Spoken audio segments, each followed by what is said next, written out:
I love figs and I love duck. And the sweetness of the fig goes so well with a roasted duck. And that's what I'm going to cook for you now. A lovely sweet glaze over my duck. I've got a duck there, which I'm going to bone out and break down. I'll do something fun, fancy with that. But I've got some figs here. And what I've done with the figs, you can see they're quite soft and they look a little bit different.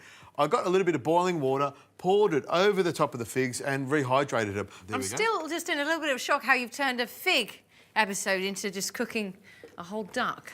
Well, someone's got to do it, Rosie. It's not like you're going to do it, is it? Now, what I've got is about 6 little figs I've popped in there. And to that, I'm going to add some sherry. You can use whatever sherry you like. This is some lovely Spanish sherry I'm going to pour in there. And I've also got some masala, which is, it's sort of like a fortified wine that the Italians use, mostly for tiramisu, which is gorgeous. Yep. Now, I'm going to leave that there because I'll use some of that. And I've also got a little bit of acid in there, balsamic. You love balsamic, I love balsamic, so I'm going to pour about 2 tablespoons in there as well, and to sweeten it up because I'm just concerned that these dried figs just might not be sweet enough. So I'm going to put a little bit of brown sugar in there, about 1/4 cup goes in there. Now pop that over there. If you can pass me that bar mix, what I'm going to do is whiz this up so I get a nice fig paste with all those things in there, and I'm going to smear it all over the duck. So in goes the bar mix. Oh, you're wearing a black shirt, so it's good. Black shirt today. You can be splashed, but I can't. There we go.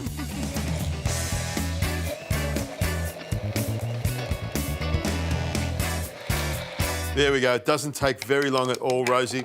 It minces it up beautifully. It's almost like your fig jam with a lot of adult flavours in there. It tastes nice and sweet.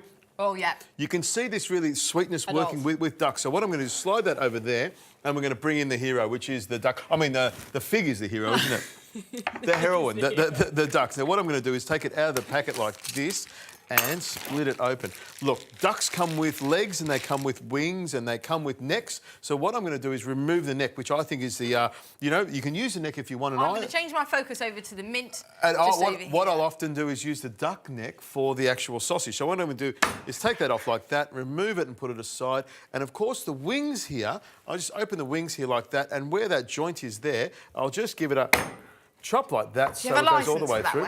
I do have a licence for this weapon. I'm actually a skilled tradesman, you would believe it. A chopper like this is perfect for chopping through it. You can use a knife if you find the joint and cut the way through it, but it's a great way to blunt a good knife. So what I do is open it like this, make sure all of my fingers are out of the way, and I just do a little test so I know it's going to go there, and then bang like that, it goes all the way through. So these parts here will go into my stock. I don't waste anything when it comes to animals or ducks. Now what I'm going to do is go through the back of it. I'm going to remove the spine and what we call butterfly it out. Now this is what we call the parson's nose or the tail of the duck, and with my knife I go down the back of it and down the side of the spine. Now hear that crunching of the blade?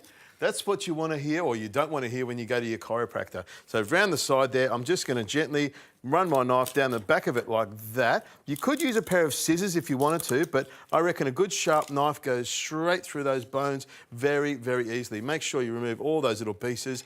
Now what I'm going to do, Rosie, is just crack it open like that, and I'm just going to pop it straight into the pan. Now, I've got some onions here that I'm going to put into the bottom here, and if you've got those herbs ready, we're going to throw them into the bottom of the pan there. Some spring onions, just twist them off and throw them into the bottom. Now, if you wanted to, you could also put these pieces in here, just snap that off like that. This will help to lift the duck off the bottom of the pan. Now, what I'm going to do, Rosie, is pop the duck on there, and you can see it fits beautifully in here.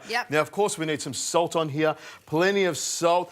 Meat loves salt, salt loves meat, and duck also loves a lot of salt as well. Some pepper goes on there as well, which is really, really important. I'll make sure I put plenty of pepper on the outside there because we need some seasoning.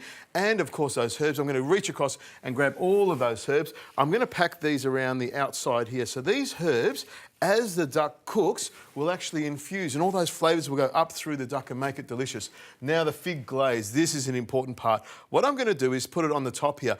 The glaze will actually run down the side and get into the juices of the duck, and it will flavour it very, very nicely. A little bit of that masala goes on the top as well.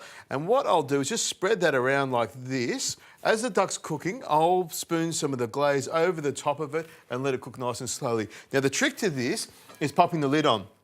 I will cook it for about 40 minutes at 180 to 200 degrees Celsius with the lid on, and then I take the lid off for the last 20 minutes, let it glaze up beautifully, and then we'll tuck into this beautiful, beautiful, gorgeous fig roasted glazed duck. Can't wait to try this one. Into the oven.